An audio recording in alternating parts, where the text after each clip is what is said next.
welcome to Liverpool Community Podcast. I'm your host, Chase Johnson Lynch, and I am joined by two lovely ladies from I'm going to say they're from the Merseyside Women of the Year Awards only because we had just did a series of the finalists from the Merseyside Women of the Year Awards of 2024, but today we're joined by the winner.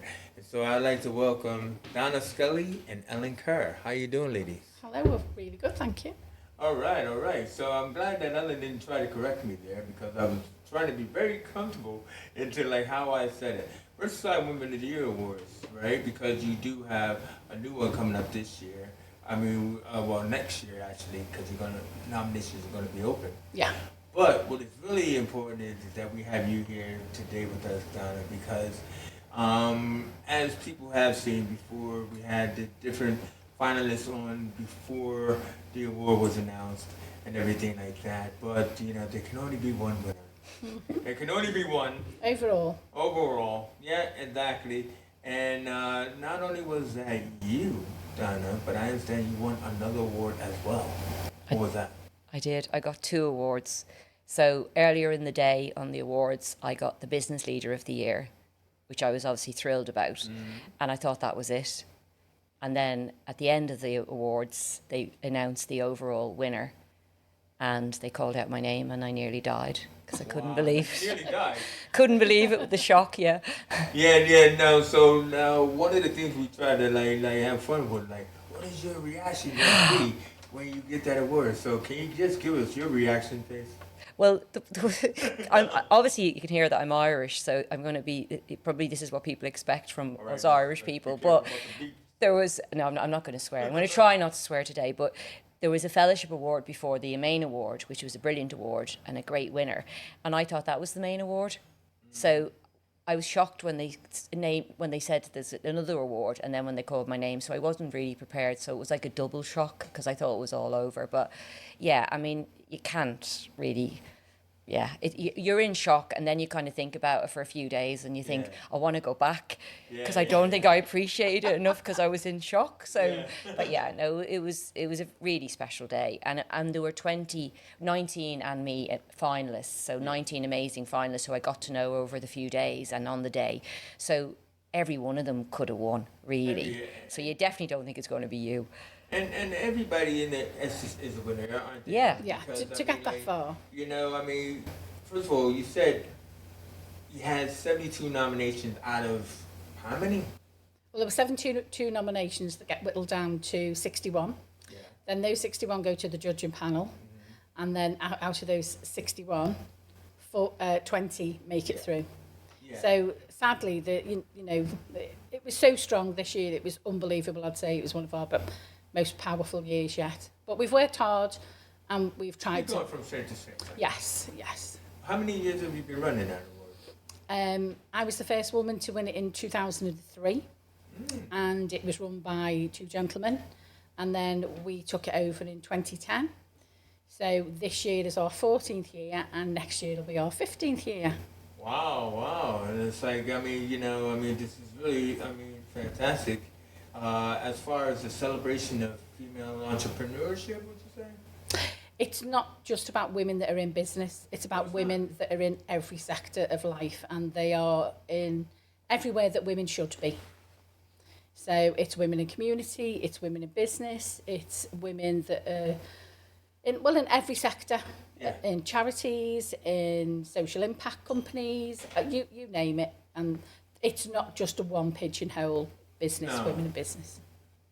So Donna, as a business owner, in this case, can you tell us about your company, the Carpenters Group, which I actually thought was about carpentry.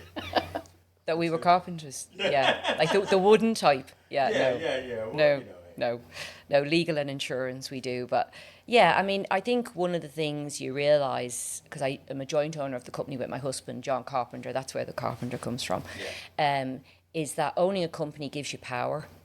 It obviously gives you money as well, that you can help people with that, but it also gives you power and a voice and people who work with you that can help the community and go out into the community and offer to volunteer. And I think that's what John and I kind of realised, that it really, you know, as it's grown and as it's become more successful, we've been able to do more and more. And I sort of, John and I come from a very basic background. We're self-made. Neither of us have been to university or anything, even though we're both lawyers. So I think it's important to us, one, that the company, you know, is a reflection of us and our values and our background, but also what we do in the community, what we do in Merseyside, and how we help Merseyside. And, you know, Merseyside is an amazing place and it's very inspirational and I love it. I've been here 27 years. I think I'm an honorary Scouser now, especially after this award. Obviously, that was the icing on the cake. But I think it's, you know, it's also a very deprived city. In lots of places. So, you know, you look out the door of the office and go, people need our help. And it's, well, I think it's incumbent on us from our background and because we've had a bit of success to give back and to help people. So that's kind of how John and I and the people in the business feel now. So, I mean, as I understand, you said that you've been joining Otis for about like 30 years now. And I mean, 30 years of helping out your community and supporting your community. So there's got to be a mad long list of all kind of people that you helped and supported and everything. But what I liked was you being able to speak about your ethos, about social mobility. Can you tell me how important that is to you?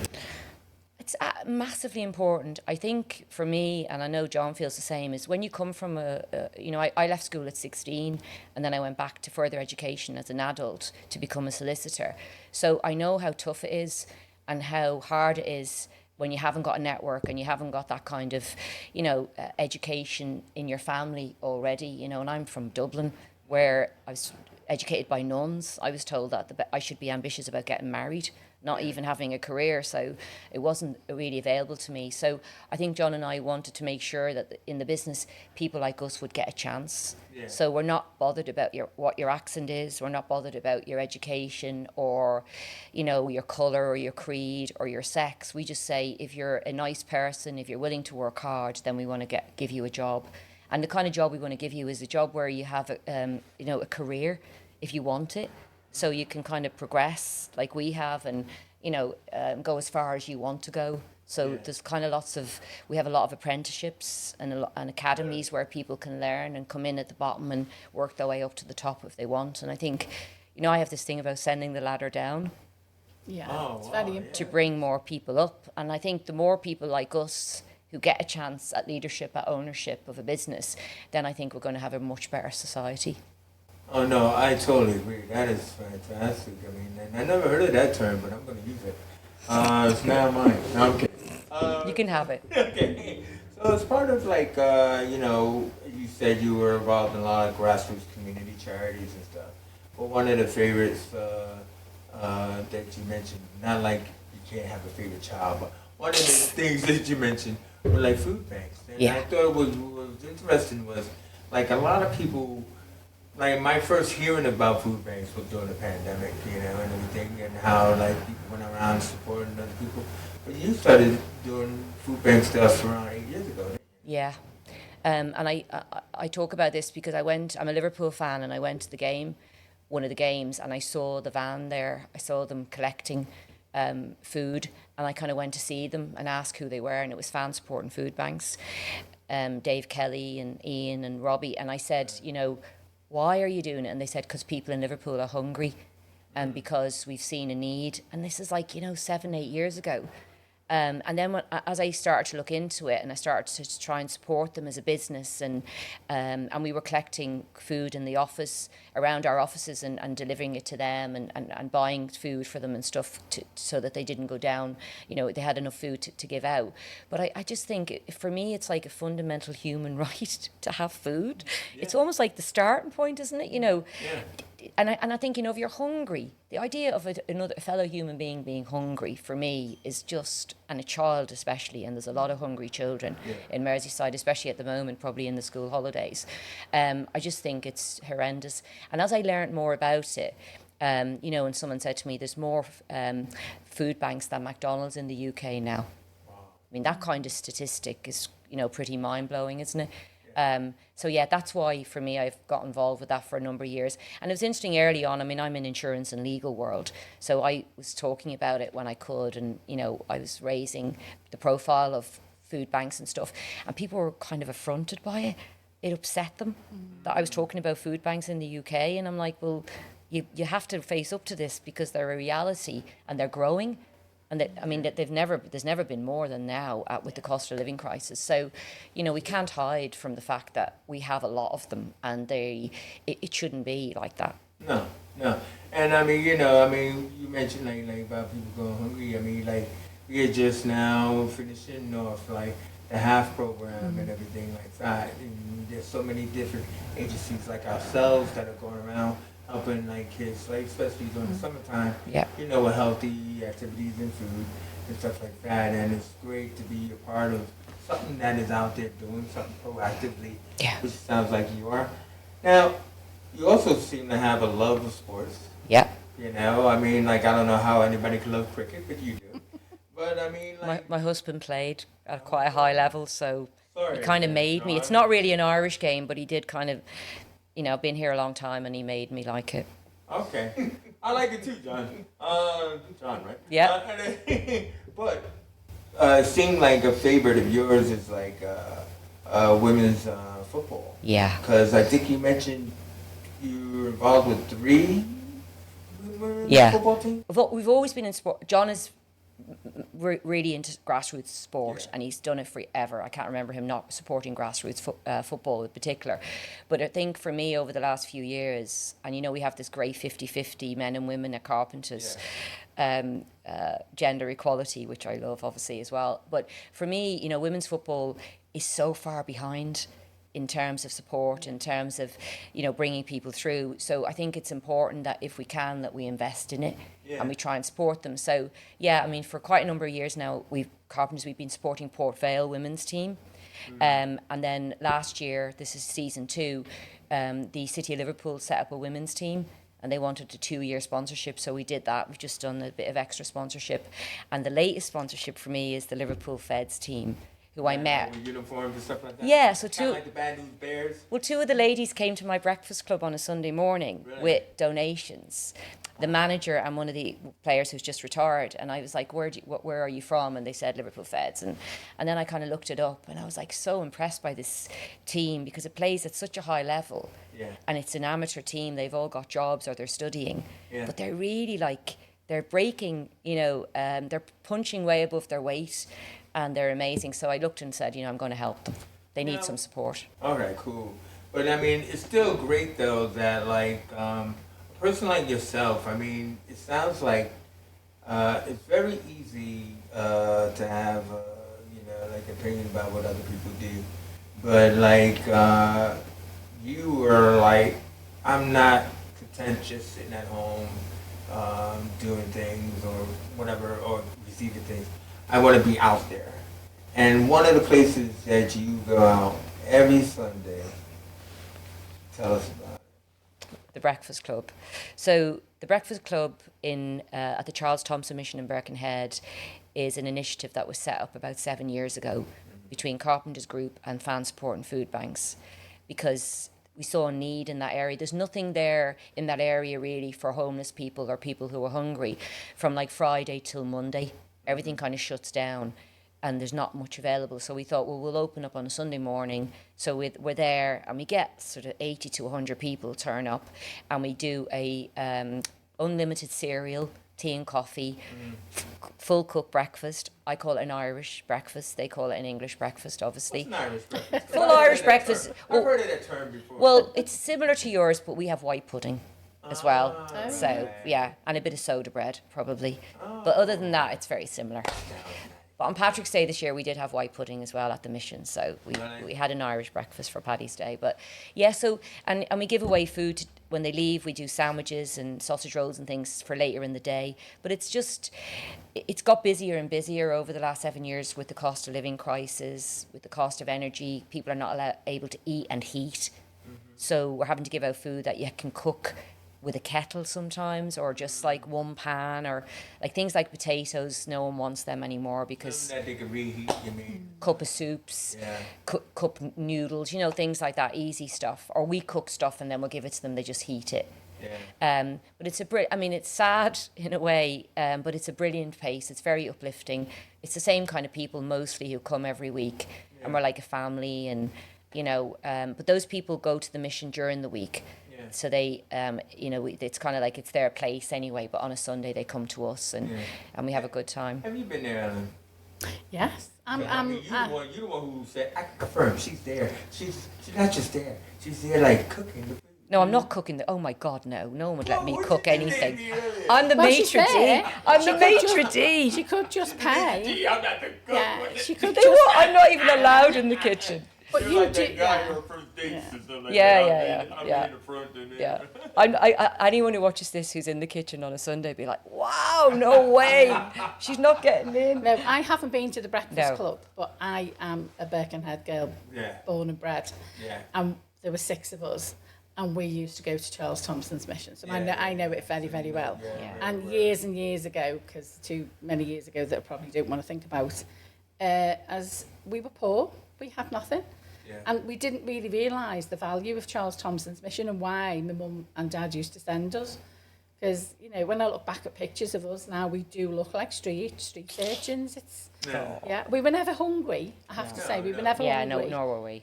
But when you look back and obviously as an adult and you see how your mum coped with 6 kids in 8 years, Yeah. you know, but there was always food on the table. But did she probably go without? Probably, yeah. We had a guy who hadn't been for a couple of months, a regular, and you know, we worry when we don't see people. You can imagine because they're very vulnerable. Yeah. And he came last Sunday, you know, and he's funny little fella. And you know, I said to him, "Where have you been? Are you worried or sick?" And he said, "Well, things were okay with me in the summer because I wasn't paying energy bills, so I could make ends meet. So I didn't want to come and take someone else's food." And we're like, God. I mean, I was saying, but come for the company. We missed you. You know, you don't have to be desperate because it is about food and people do come in who are hungry and desperate, but there's this great camaraderie as well. Yeah. And you talked about it earlier about being lonely. And we get a lot of pensioners and probably we're the only person they see all weekend. Yeah. You know, and, you know, I'm a hugger. I like to hug. I'm a hugger. I'm a hugger. So I'm hugging them all. And at first they were all like really screaming to get away from me, you know, but now we hug. There's loads of hugging goes on. Oh, So watch out. They're gonna be I've dragged them into the hugging, yeah. But you know, they probably are not used to being hugged. Who, me? No, them. Oh, My people on a Sunday. But they are now. Yeah, but they do sort of, because I'm the same. Yeah. People do get you and they go, oh, do you Yeah. know what, resistance is useless. Just go I'll for give it. up now.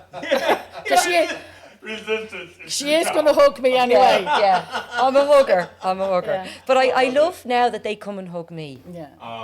And they won't leave till you get a hug. So, you know, I think that for me, sometimes I think the hug's better than the food. You know, it's the whole thing. Yeah. I mean, look, Donna, you're just doing some incredible stuff. I just want to name off some of these other charities before we go. Zoe's Place, Claire House, Inclusive Hub, Sean's Place. I mean, you know, it's a wide range of different people, different types, but I mean, all having the same, you know, outlook or initiative on your part. Doing amazing work. I mean, those people, you know, all of those, and there's other community groups I work with who I haven't even named. I'll feel bad later, but they're, you know, the likes of, you know, Liam and Jed at the Hub and Debbie and, you know, the crew at Zoe's Place who need a new home this year. They're fundraising all this money. They're trying to fundraise for this new home. And, you know, Claire House is on the Wirral, and they have a Liverpool one, but the one on the Wirral. The stuff these people do is just mind-blowing and they're desperate for support. So I think, you know, I love doing what you can and talking about them. I mean, it's like, when do you have time for yourself? I make time. I'm Irish. I make sure I have a glass of wine or two. I manage. And also, my boys, I have twin boys, but they're 23 now. So, and I have great people in the business who run the business. So I'm not as tied into the business as I used to be. And the boys are big and they're working. So I couldn't have done all this. I probably did more. And John helps me. He helps me do everything. Yeah. But I couldn't have done, I used to be probably more about donations and sponsorships years ago than the hands-on. The hands-on has kind of come in the last 7 or 8 years because I had more time. So, you know, I don't think anyone younger watching this should think I should be doing that, because when I was younger and the business was really busy and the boys were young, I couldn't have done all that. So it's taken me time to get to this stage. Yeah. Well, I just want to ask you, when let's think about, you said something like profound, and I just want you to repeat it. Where you said there are two ways of doing charity. Yeah. Shall I say it? Yeah. No, there's two ways of doing charity. And one way is the George Michael way. So no one knows what good you do till you die, which is, I think, the best way to do it. I think he's amazing in terms of all that he did, and no one really knew about it. But the problem I have is that I feel like I have a duty to try and inspire other people to help. And I know, already recently a company that I know in Northern Ireland contacted me because they like the work I do, and they said they want to help two of my charities that I help. So they made a donation to Zoe's Place, and they've just made a monthly donation to the Charles Thompson Mission. Now, I couldn't have done that if I didn't talk about what I did. And that happens a lot, where people come forward and help and give me stuff and donations and stuff. So I decided not to do it the George Michael way. I've done it a different way. Yeah. and it's working Donna Scully at the moment. So yeah, and I'm obviously very talkative and loud. It should be like the Donna Scully way. I mean, like, I'm going to do it right now. You know, I just got to say, you know, Donna, like, I was asking for, like, you know, what is it that you want people to know about something that's coming up? But I mean, you're probably like, well, what's coming up is Tuesday. Yeah, yeah. And I'm going to do this, that, the other thing. Yeah. But is there any, like, event or anything that people should be aware about that you want them to know about? Or would you just want people to know about the Sunday mission and, what is it, Thomas Mission in the Birkenhead? Or You know what I'd say to people who are listening is everybody can help. And it isn't always about money. It's sometimes about volunteering. You know, we have volunteers on a Sunday morning who are amazing. We couldn't do it without them. And they're just so hardworking and brilliant. So the other thing is, you know, when you go in the supermarket, most places, and even if you shop online, you can make a donation to the food bank. Yeah. It's quite easy. You know, even a tin of beans or a tin of soup or something. So I kind of go, you know, Dave Kelly from Transport and Food Banks has this thing about, you know, it's a movement. And our job is to get people involved in this movement so that we all help each other. And, you know, whether you can help with something big or whether it's a tin of beans, it all helps.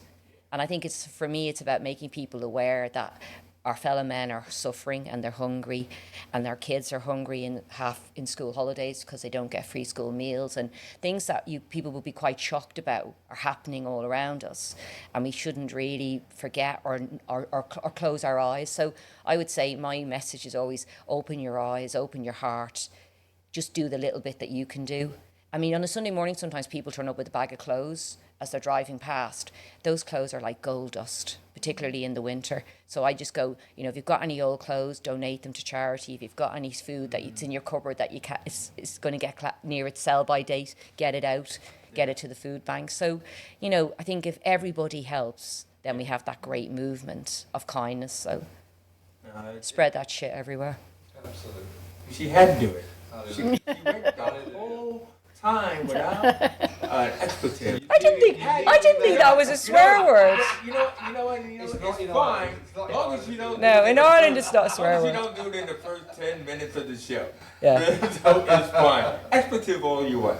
But Ellen, Merseyside Women of the Year Awards, they will be open for nominations come January.